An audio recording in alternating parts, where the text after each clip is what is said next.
10 mummy discoveries that scared archaeologists.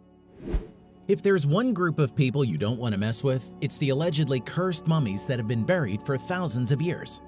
Throughout history, archaeologists have made some mummy discoveries that even scared them, and here are some of them. Number 10. Lady Rye. One of the creepiest things about mummies is how real they are. They aren't just a piece of art, but a formerly living being. It's almost surreal to see someone who once lived thousands of years ago in a state like that.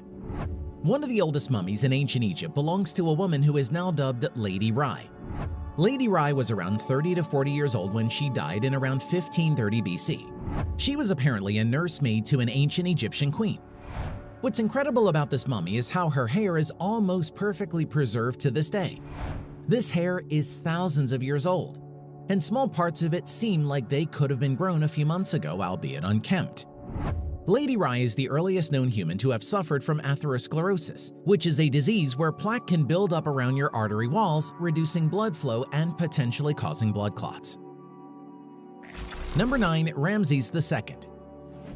Ramses II was one of ancient Egypt's most iconic leaders. He's one of the longest tenured rulers of ancient Egypt, having lived up to 90 years old, at a time when you'd be lucky to see your 40th birthday. And he is believed to have fathered over 100 children.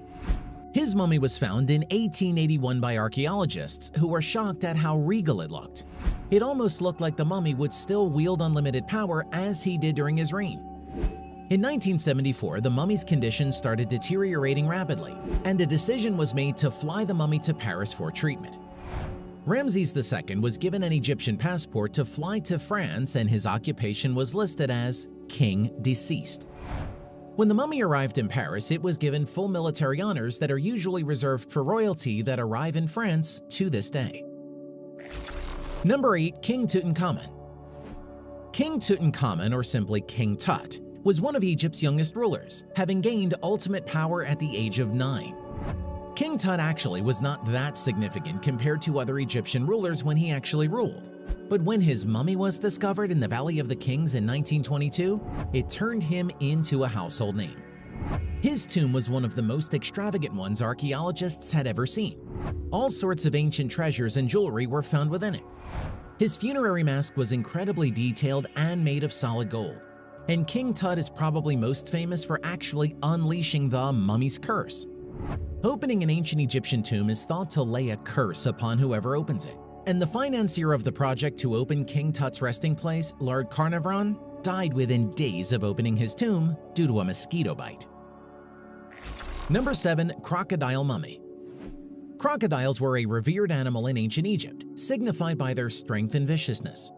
The Nile River crocodile is one of the largest crocodile species in the world, as well as one of the deadliest, and ancient Egyptians even went as far as to mummify these crocodiles. It's believed that these mummies were used to signify the ancient Egyptian deity known as Sobek, who is usually depicted with the head of a crocodile.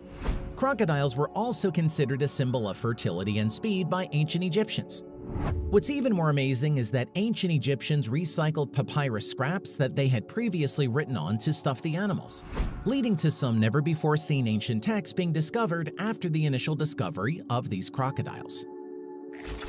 Number 6. Gazelle Mummy. Crocodiles weren't the only animals that were mummified by ancient Egyptians. One of the best preserved examples of a mummified animal from ancient Egypt is this gazelle from the late period of Egyptian civilization. This gazelle was the pet of an ancient queen, and a loyal one at that. Archaeologists were shocked to see the care with which this gazelle was preserved.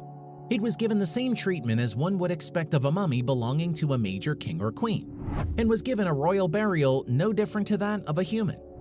Goes to show the significance that animals had in the ancient Egyptian empire. Number 5. Mud-covered mummy. Most ancient Egyptian mummies were covered in a thick resin shell to protect them from the damage of time. However, Australian researchers were shocked when they found a mummy covered with a thick layer of mud in southern Egypt. Mud was inexpensive, while resin was only available to the super rich. And this particular mummy shows how even Egyptian commoners were inspired by the mummies of the royals, and they tried to mimic the style using the resources they had available to them. This particular mummy was of a woman in her 20s who was placed in this coffin much later than when she died. Number 4. Infant mummies. There have been quite a few infants who have received the mummification treatment after their death in ancient Egypt.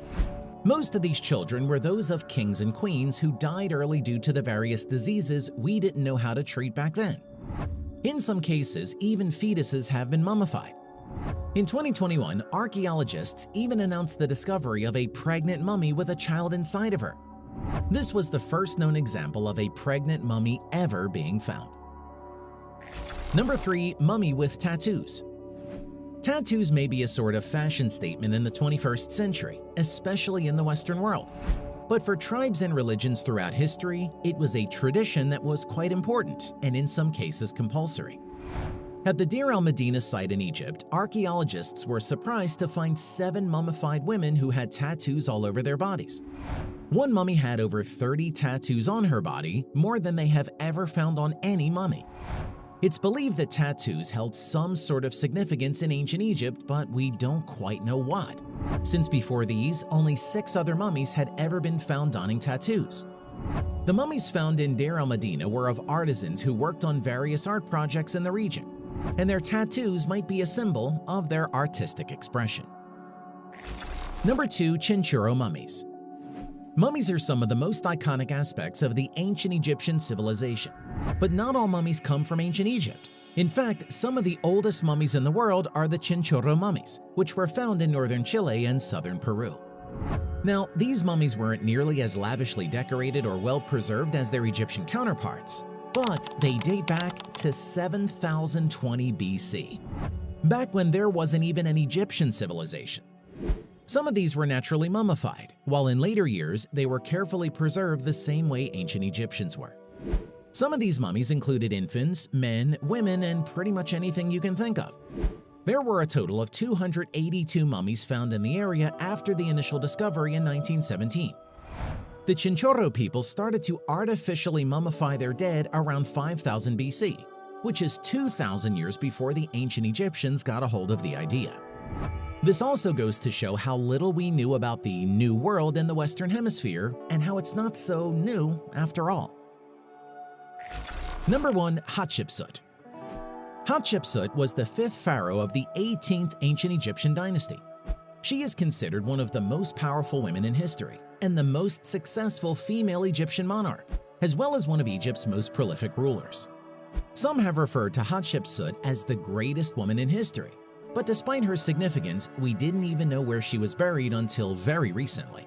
It was always assumed that Hatshepsut was buried somewhere in the Valley of the Kings near Luxor, and indeed, a tomb for Hatshepsut was actually found in the early 20th century. However, when they opened the coffin bearing her name, along with one bearing her father's name, they both came out empty. A few years later, another tomb named KV60 was opened. Inside it were 2 coffins. One contained the remains of mummified geese, and other contained a woman who was named Sitra-In, Hatshepsut's wet nurse. She was notable as a mummy for having particularly bad teeth. That was in 1902, and for another 100 years we had no idea where Hatshepsut was. But 100 years later, still in search of the mummy, archaeologists decided to open a box with many of her personal belongings, among which was a tooth she had lost. This immediately alerted the archaeologists, who rushed to match the tooth with the mummy they found 100 years ago. And after conducting a DNA test, they concluded that the mummy was not Hatshepsut's wet nurse, but Hatshepsut herself. That's a wrap for this video. If you enjoyed it, make sure to like it and subscribe to our channel for more videos like this.